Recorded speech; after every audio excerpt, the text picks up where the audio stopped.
The Be More is a global united community loving life, praising nature, growing together, and building heaven on earth.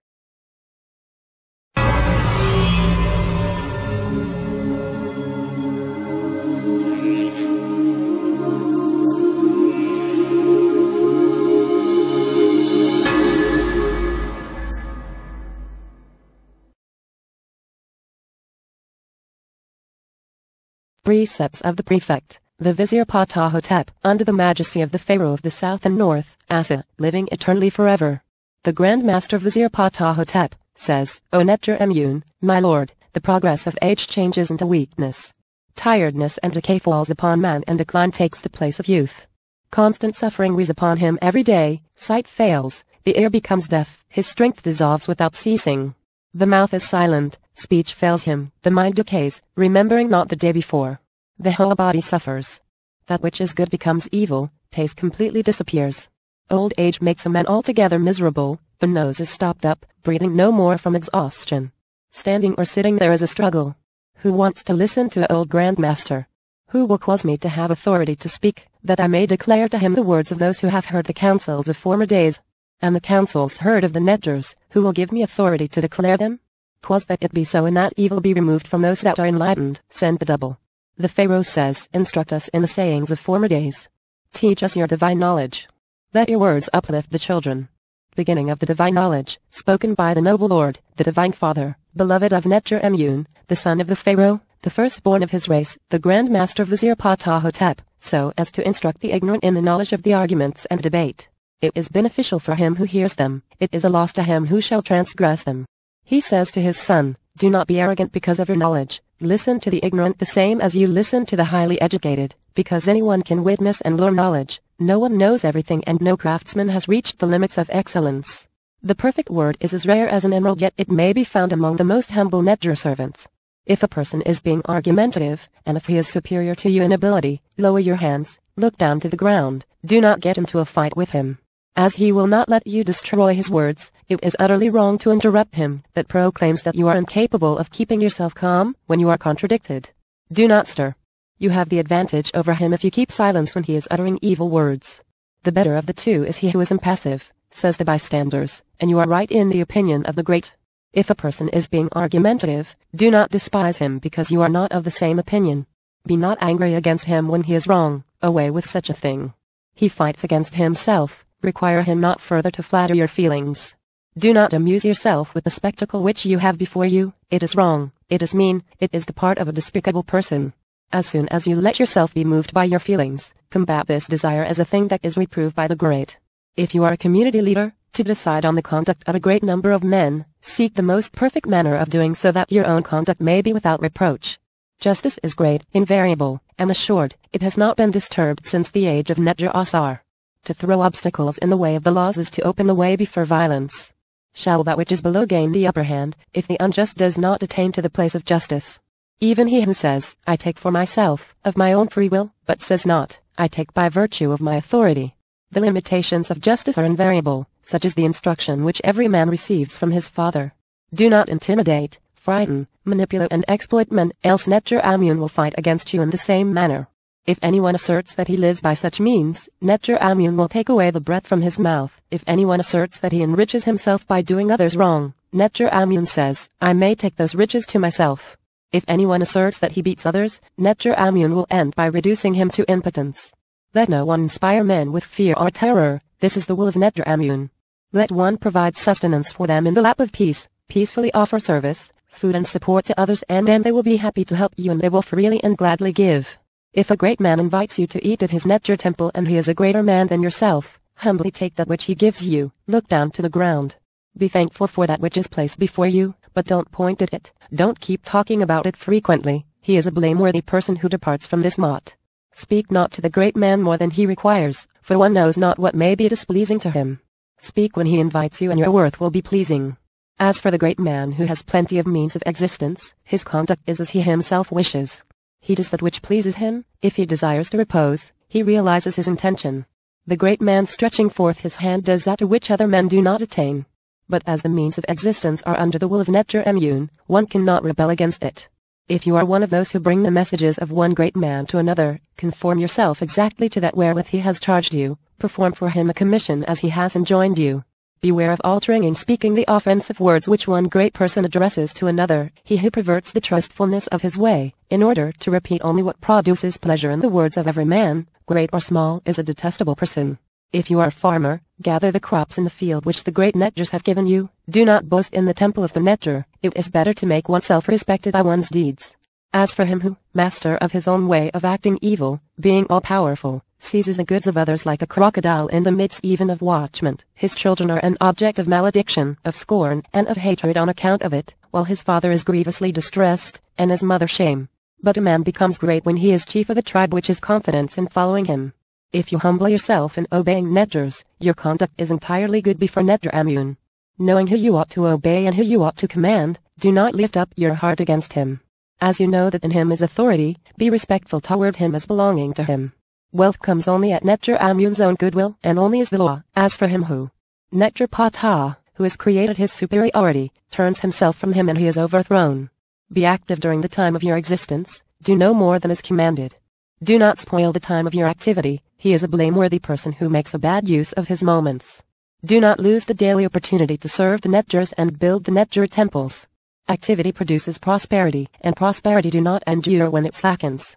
If you are a wise man, bring up a son who shall be pleasing to Netjar Amun. If he conforms his conduct to your way and occupies himself with your affairs as is right, do to him all the good you can. He is your son, a person attached to you whom your own self is begotten. Separate not your heart from him. But if he conducts himself ill and transgresses your wish, if he rejects all counsel, if his mouth goes according to the evil word, strike him on the mouth in return. Give orders without hesitation to those who do wrong, to him whose temper is turbulent, and he will not deviate from the divine path, and there will be no obstacle to interrupt the way. If you are employed in the laret, stand or sit rather than walk about. Lay down rules for yourself from the first, not to absent yourself even when weariness overtakes you. Keep an eye on him who enters announcing that what he asks is secret, what is entrusted to you is above appreciation, and all contrary argument is a matter to be rejected. He is a master who penetrates into a place where no relaxation of the rules is made for the privileged. If you are with people who display for you an extreme affection, saying, I love you, forever. Sovereign Master, I give myself to you. Your body is full of vigor, your beautiful face is above others. If then you are accustomed to this excess of flattery and there be an obstacle to you in your desires, then your impulse is to obey your passion. You could find yourself doing unbeneficial things to gain more flattery. The man who obeys his passion is under the power of women. But he who humbly gives the praise to the Netjar. The man who is master of his soul is superior to those whom chase evil desires. Declare your line of conduct without reticence, give your opinion in the council of your Netjar, while there are people who turn back upon their own words when they speak, so as not to offend him who has put forward a statement, and answer not in this fashion.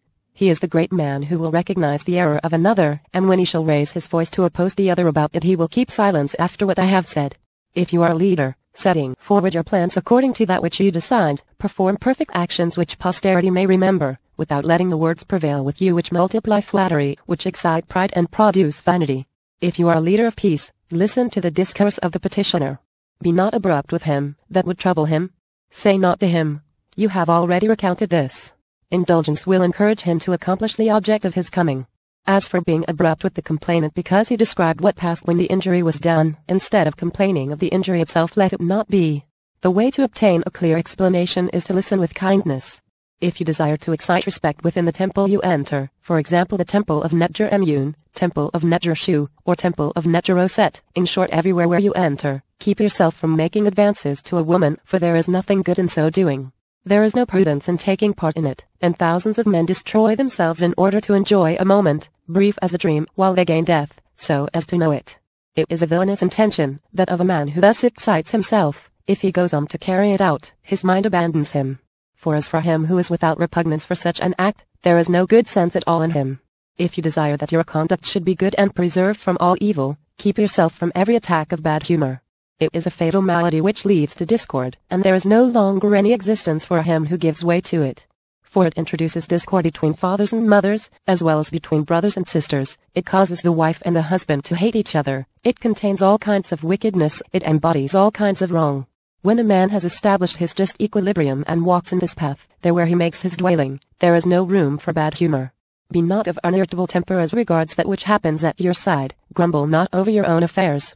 Be not of unirritable temper in regard to your neighbors, better as a compliment to that which displeases than rudeness. It is wrong to get into a passion with one's neighbors, to be no longer master of one's words. When there is only a little irritation, one creates for oneself an affliction for the time when one will again be cool. If you are wise, look after the Netjar temple, love your queen without alloy. Fill her stomach, clothe her back, these are the cares to be bestowed on her body. Caress her, fulfill her desires during the time of her existence, it is a kindness which does honor to its possessor. Be not brutal, tact will influence her better than violence, her. Behold to what she aspires, at what she aims, what she regards. It is that which keeps her in your life. If you repel her, it is an abyss. Open your arms for her, respond to her arms, call her, display to her your love. Treat your dependents well, insofar as it belongs to you to do so, and it belongs to those whom Netjar Ptah has favored. If anyone fails in treating his dependents well, it is said, he is a person. As we do not know the events which may happen tomorrow, he is a wise person by whom one is well treated. When there comes the necessity of showing zeal, it will then be the dependents themselves who say, come on, come on. If good treatment has not quitted the place, if it has quitted it, the dependents are defaulters. Do not repeat any extravagance of language, do not listen to it, it is a thing which is escaped from a hasty mouth. If it is repeated, look down, without hearing it, look down toward the ground, say nothing in regard to it. 'Twas him who speaks to you to know what is just, even him who provokes to injustice, 'twas that which is just to be done, 'twas it to triumph. As for that which is highful according to the law, condemn it by unveiling it. If you are a wise man, sitting in a council of your Netjar, direct your thought toward that which is wise. Be silent rather than scatter your words. When you speak, know that which can be brought against you. To speak in the council is an art, and speech is criticized more than any other labor, it is contradiction which puts it to the proof. If you are powerful, respect knowledge and calmness of language. Command only to direct, to be absolute is to run into evil. Let not your heart be haughty, neither let it be mean. Do not let your orders remain unsaid and cause your answers to penetrate, but speak without heat, assume a serious countenance. As for the vivacity of an ardent heart, temper it, the gentle man penetrates all obstacles. He who agitates himself all the day long has not a good moment, and he who amuses himself all the day long keeps not his fortune. Aim at fullness, once one is seated another works, and seeks to obey one's orders. Disturb not a great man, weaken not the attention of him who is occupied. His care is to embrace his task, and he strips his person through the love which he puts into it. That transports men to Netjar Ptah, even the love for the work which they accomplish. Compose then your face even in trouble, that peace may be with you, when agitation is with. These are the people who succeed in what they desire. Teach others to render homage to a great man. If you gather the crop for him among men, cause it to return fully to its owner, at whose hands is your subsistence. But the gift of affection is worth more than the provisions with which your back is covered. For that which the great man receives from you will enable your Netjar temple to prosper, without speaking of the maintenance you enjoy, which you desire to preserve, it is thereby that he extends a beneficent hand, and that in your Netjar temple good things are added to good things. Let your love pass into the heart of those who love you, cause those about you to be loving and obedient. If you are son of the guardians deputed to watch over the public tranquility, execute your commission without knowing its meaning, and speak with firmness. Substitute not for that which the instructor has said what you believe to be his intention, the great use words as it suits them. Your part is to transmit rather than to comment upon. If you are annoyed at a thing, if you are tormented by someone who is acting within his right, get out of his sight, and remember him no more when he has ceased to address you. If you have become great after having been little, if you have become rich after having been poor, when you are at the head of the community, know how not to take advantage of the fact that you have reached the first rank. Harden not your heart because of your elevation, you are become only the administrator, the prefect, of the provisions which belong to Netjar Amun. Put not behind you the neighbor who is like you, be unto him as a companion. Serve the Netjars. You are attached to the temple of the Netjar, your life is established in its prosperity, and your health is fitting. Yet a man is annoyed at having an authority above himself, and passes the period of life in being in poverty. Although poverty hurts. Do not plunder the wealth of the Netjar, seize not by force the goods which are beside you. Exclaim not then against that which you hear, and do not feel humiliated. Serve the Netjar temple with love. If you aim at polished manners, call not him whom you accost. Converse with him especially in such a way as not to annoy him. Enter on a discussion with him only after having left him time to saturate his mind with the subject of the conversation. If he lets his ignorance display itself, and if he gives you all opportunity to disgrace him, treat him with courtesy rather, proceed not to drive him into a corner, do not The word to him, answer not in a crushing manner, crush him not, worry him not, in order that in his turn he may not return to the subject, but depart to the benefit of your conversation. Let your countenance be cheerful during the time of your existence. When we see one departing from the storage who has entered in order to bring his share of provision, with his face contracted, it shows that his stomach is empty and that authority is offensive to him. Let not that happen to you, it is. Know those who were faithful to you when you are just starting. Your merit then is worth more than those who did you honor. Behold that which a man possesses completely. That is of more importance than his high rank, for this is a matter which passes from one to another. The merit of one's son is advantageous to the father, and that which he really is worth more than the remembrance of his father's rank. Distinguish the superintendent who directs from the workman, for manual labor is little elevated, the inaction of the hands is honorable. If a man is not in the evil way, that which places him there is the want of subordination to authority. If you take a queen, do not let her be more contented than any of her fellow citizens. She will be attached to you doubly, if her chain is pleasant. Do not repel her, grant that which pleases her, it is to her contentment that she appreciates your work. If you hear those things which I have said to you, your wisdom will be fully advanced. Although they are the means which are suitable for arriving at the mot divine order, and it is that which makes them precious, their memory would recede from the mouth of men. But thanks to the beauty of their arrangement in rhythm, all their words will now be carried without alteration over this earth eternally. That will create a canvas to be embellished, whereof the great will speak, in order to instruct men in its sayings. After having listened to them the pupil will become a master, even he who shall have properly listened to the sayings because he shall have heard them. Let him win success by placing himself in the first rank, that is for him a position perfect and durable, and he has nothing further to desire forever. By knowledge his path is assured, and he is made happy by it on the earth. The wise man is satiated by knowledge, he is a great man through his own merits. His tongue is in accord with his mind, just are his lips when he speaks, his eyes when he gazes, his ears when he hears. The advantage of his son is to do that which is just without deceiving himself. To attend therefore benefits the son of him who is attended. To attend is the result of the fact that one has attended. A teachable auditor is formed, because I have attended. Good when he has attended, good when he speaks, he who has attended has benefited, and it is beneficial to attend to him who is attended. To attend is worth more than anything else, for it produces love, the good thing that is twice good. The son who accepts the instruction of his father will grow old on that account. What Netra Ptah loves is that one should attend. If one attends not, it is abhorrent to Netra Ptah. The heart makes itself its own master when it attends and when it does not attend, but if it attends, then his heart is a beneficent master to a man. In attending to instruction, a man loves what he attends to, and to do that which is prescribed is pleasant. When a son attends to his father, it is a twofold joy for both. When wise things are prescribed to him, the son is gentle toward his nature. Attending to him who is attended when such things have been prescribed to him, he engraves upon his heart that which is approved by his father, and the recollection of it is preserved in the mouth of the living who exist upon this earth. When a son receives the instruction of his father there is no error in all his plans. Train your son to be a teachable man whose wisdom is agreeable to the great. Let him direct his mouth according to that which has been said to him. In the docility of a son is discovered his wisdom. His conduct is perfect while error carries away the unteachable. Tomorrow knowledge will support him, while the ignorant will be destroyed. As for the man without experience who listens not, he effects nothing whatsoever. He sees knowledge in ignorance, prosperity in loss, he commits all kinds of error, always accordingly choosing the contrary of what is praiseworthy. He lives on that which is mortal, in this fashion. His food is evil words, whereat he is filled with astonishment. That which the great know to be mortal he lives upon every day, flying from that which would be beneficial to him, because of the multitude of errors which present themselves before him every day. A son who attends is like a follower of Aaru, he is happy after having attended. He becomes great, he arrives at dignity, he gives the same lesson to his children. Let none innovate upon the precepts of his father, let the same precepts form his lessons to his children. Verily, will his children say to him, to accomplish what you say works marvels. Cause therefore that to flourish which is just, in order to nourish your children with it. If the teachers allow themselves to be led toward evil principles, verily the people who understand them not will speak accordingly, and that being said to those who are docile they will act accordingly.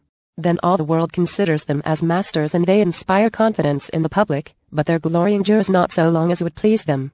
Take not away then a word from the ancient teaching, and add not one, put not one thing in place of another, beware of uncovering the rebellious ideas which arise in you, but teach according to the words of the wise.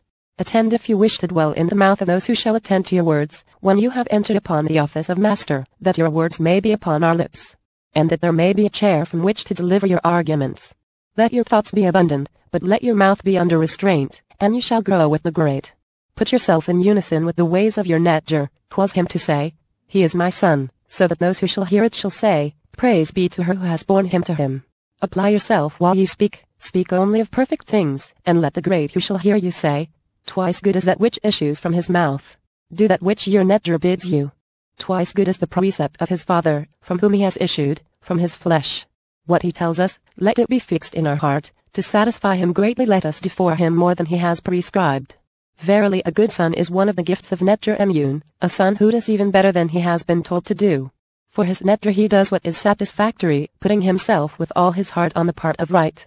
So I shall bring it about that your body shall be healthful, that the Pharaoh shall be satisfied with you in all circumstances, and that you shall obtain years of life without default.